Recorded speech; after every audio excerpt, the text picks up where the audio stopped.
What's going on? It's Justeeni here. Keku Archipelago. I made a video earlier about how Keku on Archipelago is actually good, and I played a bunch of games. Here's a game that was pretty cool. It's on Small Archipelago against Aquarion. Let's go! I upgrade my capital. Wow, surprising stuff. And I missed my village, very sad. So I go climbing because I suspect, and my suspicions are correct, there is a village there. Really, really bad start, actually. I made Aquarion, though, to kind of make up for it. I can get sailing, pre-cap, which I guess that's fine.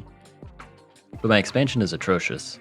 Turn 4, first capture, and I had to get climbing to do it. Climbing, as we all know, is useless on Archie, and Aquarion's already taking the city that's pretty close to me. But let's see what happens. I wouldn't be showing you this game if it weren't like cool and epic and whatever. This was a live game, so there will be many mistakes made by both sides. I can get a nice level 3 cap. Still, despite my slow expansion and being forced into climbing, I can actually develop decently fast. I go for the scout to poke away at the warrior, because I want to try and get around to this village, but I have to get rid of any units around here if I actually want to snag this. Why do I want this village in particular? It looks pretty unimportant. The reason why is that's my only way of getting Eye of God. This is probably actually the most important village I can get. And it's always important to identify those important villages. I workshop here because the Explorer isn't actually going to help me get Eye of God. They get a rider there, which is actually a little annoying. I can explore. It's going to show me what's going on down there. That's what explorers do. And I can work towards this village as well, which is pretty cool. I hit the funny amphibian. They could have sieged. I don't know if they had vision or if they just didn't feel like it. I don't know. Like, I just kind of, yeah.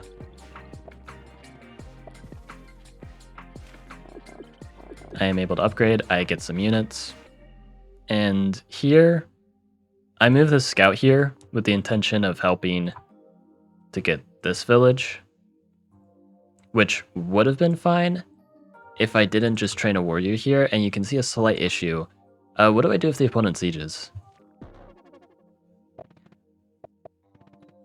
And now the opponent has good vision, and they recognize, yeah, silly Billy, this scout can't reach. If I make this into a scout, this one can't reach either. If I didn't train a warrior at all, then there would have been no issues. I would have been fine moving the scout there, but instead I just lost a city because I'm a silly Billy. Luckily, I can at least get the city in return, so it's not all doom and gloom, but it is pretty bad losing the city. I can get a workshop here, another warrior. I am unfortunately losing the city, and now we can see really not ideal, because normally the plus side of Keku is they have the fastest expansion on Archipelago, but you can see one small issue. I'm only going to have 5 cities, and Aquarion's going to have 1, 2, 3, 4, 5, 6, potential for 7. That's not good. Again, my whole advantage is getting a city advantage, which would have been true if I had the city, because then I'm easily pressuring this. But now Aquarion's gonna be up in cities, and now they have a crab before me. But I get Org. There's a reason behind Org. There's a few reasons, actually. I can get this Explorer. It's going to get me Eye of God. Thankfully, the opponent does not have it actually very noteworthy here. I'm able to poke away. My scout gets hit. They hit my raft, which is kind of rude. They now pop a crab right in the middle. And yeah, they're just up in cities. Everything's nice and developed. I get a nav ruin. Oh my goodness. I love when I press spacebar and the screen scrolls up. That's not me trying to scroll the screen up. It's so annoying. Anyway, what a tangent. I got nav from a ruin. This game probably would have gone a lot worse if I didn't get nav. Nav is like extremely clutch here. You'll see it have a couple of clutch moments. So first off, I'm already going for the starfish, which is awesome. And then I can upgrade. I go for resources. I was considering them all, but I decided, nah. Like, they have a crab. City Wall's not gonna help that much. I get my I've got here. I've got 2 giants. They have 2 crabs. They're gonna siege, but I have the unsiege. Everything's fine, I think. I can get ramming. Ramming's gonna be nice. Kick them off the starfish here.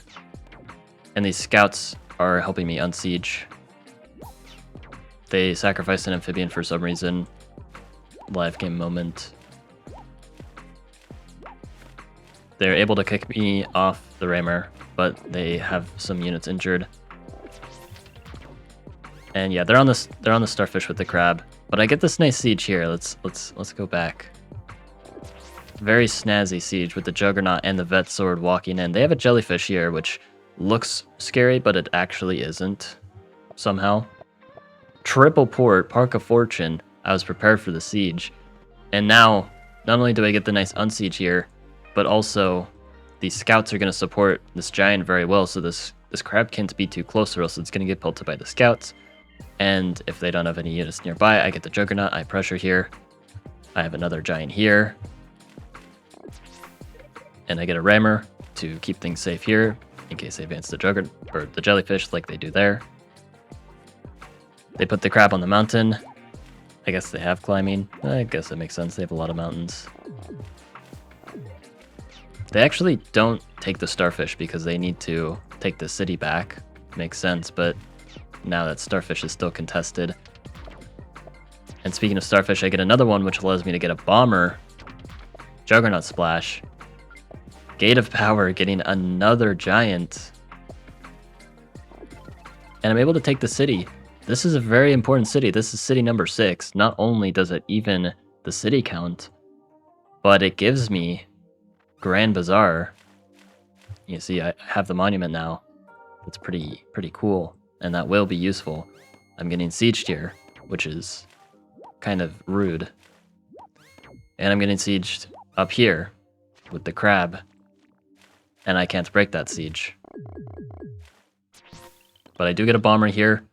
Bomber's getting value. So that's like the one thing that Aquarion doesn't have in this matchup is the bombers, and I'm taking advantage of that. They make sharks for some reason.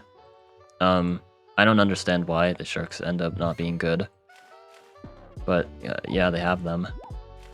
And my raft gets hit. But they're trying to hold on to these cities. I can unsiege just fine. 8 stars gone just like that. And I use the Juggernaut, walk in, they can't unsiege. And somehow, I just win. I don't really know how to explain how I won other than I got Nav, I guess, from the Ruin that carried me. Bomber value was pretty nice, and then I outplayed the opponent. I don't know, I feel like I should not have won this game, considering I threw the city away, giving the opponent a city advantage. The opponent is Aquarion. I'm Kiku. That should never happen. If the opponent is ever even like equal to cities with me, they should always win. But for some reason they were up in cities, and I won. I don't know. I thought that was cool. This was like the only game that was actually remotely close that I've played with Kiku and Archie so far, which I feel like says a lot about Kiku. It's actually really good. But I talked about that in another video. I'm kind of rambling. Hope you guys enjoyed. Like and sub, and have a good one.